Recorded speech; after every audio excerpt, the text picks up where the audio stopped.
You know that feeling when you read something and it seems so simple that you're just positive you missed the real point? Well, that's exactly what we're doing today. We're going to crack the code of a poem that looks totally straightforward, but we're going to uncover this powerful message that's been hiding in plain sight the whole time. Let's figure out what this bonsai tree is really all about. So it starts out gently enough, right? We see this small tree, a beautiful pot, and we get this little hint of what could have been. It feels peaceful, almost like looking at a painting. But, and this is a big but, what if this quiet, calm image is actually a clever disguise? And that's the central mystery we're here to solve. I mean, on the surface, it's about a plant, sure, but underneath all that, it's a really startling critique of control, of power, and of human potential itself. Okay, before we start pulling it apart, let's just experience the poem as a whole. This is Marge Piercy's A Work of Artifice. Don't try to analyze it yet, just listen and notice how it makes you feel. The bonsai tree in the attractive pot could have grown 80 feet tall on the side of a mountain till split by lightning. But a gardener carefully pruned it. It is 9 inches high. Every day, as he whittles back the branches, the gardener croons, "It is your nature to be small and cozy, domestic and weak. How lucky, little tree, to have a pot to grow in." With living creatures, one must begin very early to dwarf their growth. The bound feet, the crippled brain, the hair and curlers, the hands you love to touch. So, feeling a little puzzled? Maybe a bit like, what was that about? That's completely normal. And honestly, it's by design. See, poetry isn't like a news report. It's built with layers of meaning that our everyday brains just aren't trained to look for. So, to really get it, we're going to need a special set of tools. And luckily for us, we've got one. We're going to use a framework from the literary critic I.A. Richards. He basically developed this kind of universal toolkit, 4 keys that can unlock the hidden layers of almost any poem you can find. And here they are: sense, feeling, tone, and intention. Think of this as our roadmap. We're going to use each key one by one to systematically decode this poem and finally reveal its secret. All right, let's put our detective hats on and start with the most obvious, most surface-level layer of meaning. Our first key is sense, and this is super simple. It's just what the words literally mean, the dictionary definition. And on this level, the poem is crystal clear. A gardener is tending to a bonsai tree, keeping it small. Simple enough, right? But here's the trap. If we stop at the literal sense, we've basically just read the wrapping paper and thrown the actual gift away. In poetry, you have to remember that the literal meaning is often just a mask, and our whole job is to see what's hiding behind it. So, let's move on to our second key, feeling. This is all about the emotional journey the poem takes us on. It's not just about what the poet says, but how those words make us feel. And this is where things start to get really, really interesting.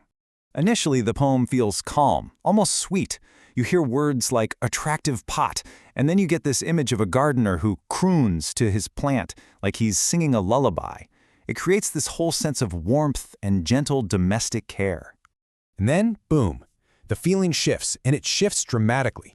The poem ends with these incredibly jarring, unsettling images: bound feet, a crippled brain. All that initial comfort is completely shattered, and it's replaced by this deep sense of unease. That emotional whiplash is a major, major clue. So why the sudden shift? Well, that brings us to our third key, tone. Tone is the poet's attitude toward the subject. And here, the tone is just dripping with irony. The gardener sounds loving, but his actions are all about restriction. The poet isn't agreeing with the gardener, she's exposing how easily control can be disguised as care. And you can see this perfectly in the gardener's own words. He's not yelling, he's cooing. He's telling the tree that being small and weak is its nature, and that it's lucky to be confined. This is the language of gentle, persuasive domination, plain and simple. Okay, so we've looked at the literal sense, that shifting feeling, and the ironic tone.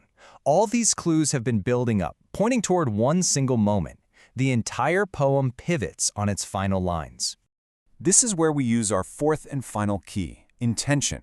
This is the poem's ultimate purpose. It's big, so what? And in this poem, the intention is held back until the very end, so it hits us with the full force of all the evidence we've been gathering. And here it is, the big reveal. The poem suddenly zooms out, way out, from the single tree to all living creatures. It's no longer just about gardening. This final stanza forces us to look back and completely reinterpret everything we've just read.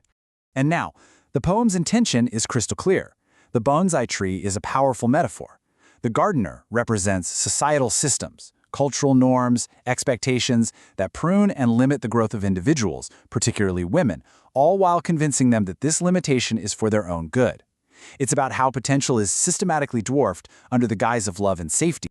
The reason the poem's hidden meaning is so effective is precisely because it's so easy to misunderstand. So let's take a quick look at the common traps that make this whole poetic mystery so clever. You can really read this poem in two ways. There's the prosaic or literal reading, where it's just a nice poem about a plant. Then there's the poetic reading, where we unlock the metaphor and see the big critique of social control. The first reading isn't wrong, it's just incomplete. It's only half the story.